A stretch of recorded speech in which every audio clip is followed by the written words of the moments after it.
जय श्री राम मित्रों, कैसे हैं आप सभी। आशा करता हूं कि आनंदमय होंगे।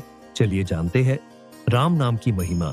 राम नाम की महिमा युगों युगों से वर्णन होती आ रही है और केवल भगवान नाम से ही भवरोग न नाश तो होता ही है, परंतु आपको भागवत प्राप्ति भी सहजमय हो जाती है। राम के नाम की महिमा क्या है, ये तो हम सभी को पता है। आज हम आपको राम नाम की महिमा के बारे में ही बताने जा रहे हैं। ये कथा कबीर के पुत्र कमाल की है। एक बार राम नाम का प्रभाव कुछ ऐसा हुआ कि कमाल द्वारा एक कोढ़ी का कोढ़ दूर हो गया। इससे कमाल को यह लगने लगा कि राम नाम की महिमा को वो पूरी तरह जान गए हैं। हालांकि इससे कबीर जी को कोई प्रसन्नता नहीं हुई। कबीर जी ने कमाल को तुलसीदास जी के पास भेजा।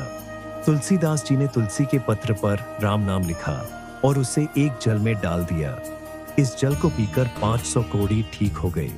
फिर कमाल को लगने लगा कि राम नाम का तुलसी पत्र पर लिखकर जल में डालने और उसे पीने से 500 कोढ़ियों को ठीक किया जा सकता है।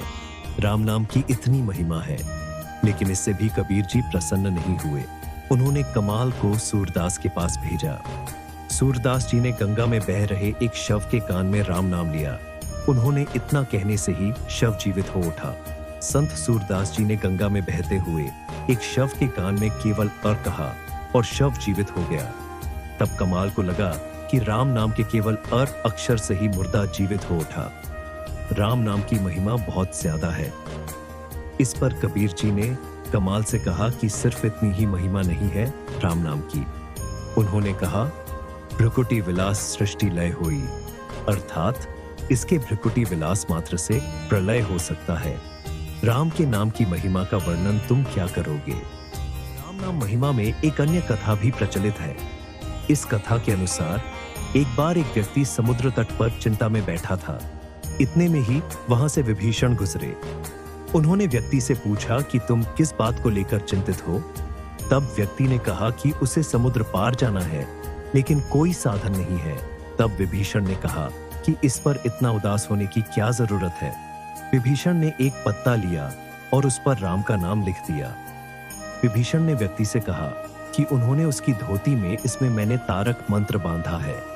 बिना घबराए ईश्वर पर भरोसा करते हुए पानी में चलते जाना, समुद्र पार पहुंच जाओगे। विभीषण के वचनों पर विश्वास कर वह व्यक्ति समुद्र की तरफ बढ़ने लगा। वह व्यक्ति बजड़ी ही आसानी से पानी पर चलने लगा। जब समुद्र के बीचों बीच अय्या, तब उसे लगा कि ऐसा क्या मंत्र विभीषण ने बांधा है कि वो पानी पर चल पा रहा है। उसने अपने पल्लू में बंधा हुआ पत्ता खोला और पढ़ा तो उस पर राम का नाम लिखा था।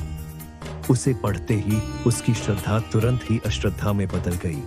उसे लगा कि यह कोई तारक मंत्र नहीं है, यह तो सबसे सीधा साधा राम नाम है।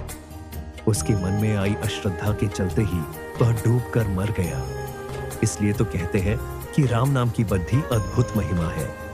बस जरूरत है तो केवल श्रद्धा, विश्वास और भक्ति की। राम नाम स्वयं ज्योति है, स्वयं मणि है। राम नाम के महामंत्र को जपने में किसी विधि विधान या समय का बंधन नहीं है। एक बार ही नाम का उच्चारण करने से अनंत कोटि पापों का और भवरोग का नाश हो जाता है। इसी प्रकार की भक्तिमय वीडियोस के लिए हमारे YouTube चैनल को जरूर सब्सक्राइब करें। लाइक कमेंट करना न भूलें।